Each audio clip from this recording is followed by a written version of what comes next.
பள்ளி திறப்பு விழா ஒன்றில் குத்துவிளக்கு ஏற்றும்போது சென்னையின் மேயர் பிரியாவிற்கும் தாவேக எம்எல்ஏ பல்லவிக்கும் இடையே மோதல் வெடித்து பெரும் சர்ச்சையானது. இதனையடுத்து மேயர் பிரியா சமீபத்திய நிகழ்ச்சிகளில் தாவேக கட்சியை கடுமையாக விமர்சனம் செய்து வருகிறார்.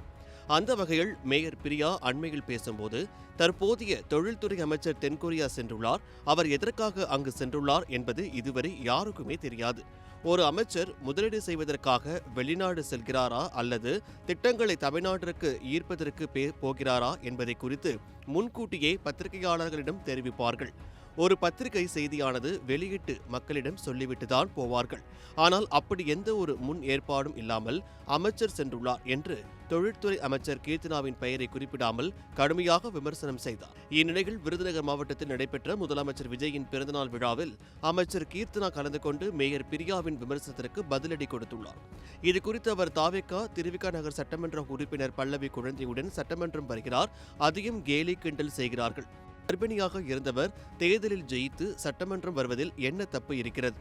உலக நாடுகளில் இந்த வழக்கம் உள்ளது. திமுக அதிமுக வாய்ப்பேச்சுக்கு மட்டும்தான் பெண் உரிமை பற்றி பேசினார்கள். தாவேக ஆட்சியில் பெண்களுக்கு உரிமை கொடுத்து முதலமைச்சர் ஜோசப் விஜய் அழகு பார்த்துள்ளார். சென்னை மேயர் என்பது எவ்வளவு பெரிய பொறுப்பு. அதில் இருந்து கொண்டு காரில் ஏறி தொங்கிக் கொண்டு செல்வதும், இன்னொரு அமைச்சராக இருந்தவருக்கு குடைப்பிடிப்பதும், ஏதேதோ கத்திக் கொண்டிருப்பவர்கள்தான் நம்மை பற்றி கேள்வி எழுப்பிக் கொண்டிருக்கிறார்கள். விமர்சனத்தையும் உருவ கேலியையும் விட்டுவிட்டு கொள்கை ரீதியாக வாங்க பேசுவோம். நாங்க ரீல்ஸ் மூலமாக நிறுவனங்கள் கொண்டு வரவில்லை.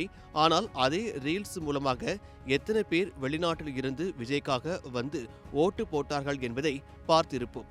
அதனை திமுக அதிமுகவினர் புரிந்து கொள்ள வேண்டும் என்றார்.